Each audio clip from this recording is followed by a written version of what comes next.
L'opposant sénégalais Sonko, en service de réanimation, dans un état très faible.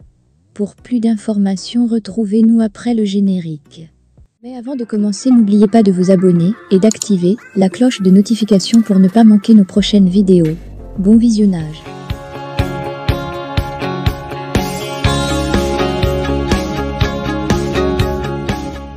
L'opposant Ousmane Sonko, qui dénonce sa détention depuis fin juillet et qui a repris sa grève de la faim il y a 8 jours, est dans un état très faible, dans un service de réanimation d'un hôpital de Dakar, a affirmé mercredi son avocat Alaf. Il est tombé dans le coma le 23 octobre. Il a repris connaissance le même jour, mais il est dans un état très faible. Les soins continuent, a déclaré M. Clédorli, qui dit avoir pu discuter avec son client mardi. La situation est alarmante, estime-t-il. Les médecins lui administrent des soins qu'il n'est pas en mesure de refuser, a-t-il précisé. Je lance un appel solennel au chef de l'État, parce qu'il a les moyens de mettre fin à cette situation, a-t-il ajouté.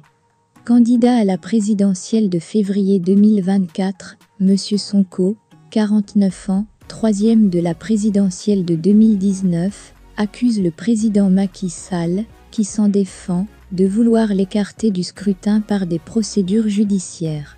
M. Sall, élu en 2012 pour 7 ans et réélu en 2019 pour 5 ans, a annoncé début juillet ne pas se représenter.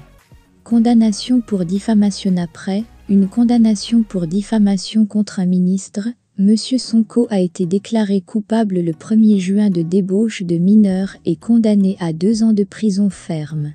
Absent au procès, il a été condamné par contumace, puis radié des listes. Un juge de Ziguinchor, Sud, a annulé la semaine passée la radiation sur les listes, mais la candidature de l'opposant est encore loin d'être garantie. La Direction générale des élections, qui dépend du ministère de l'Intérieur, refuse de lui délivrer les formulaires devant servir à recueillir les parrainages nécessaires à une candidature, arguant que la décision du juge n'est pas définitive. M. Sonko a été écroué fin juillet sous d'autres chefs d'inculpation, dont appel à l'insurrection, association de malfaiteurs en lien avec une entreprise terroriste et atteinte à la sûreté de l'État. Il avait entamé une grève de la faim qu'il avait, selon ses proches, terminée le 2 septembre, pour répondre aux appels émanant notamment de chefs religieux très influents au Sénégal, après avoir été admis en service de réanimation dans un hôpital.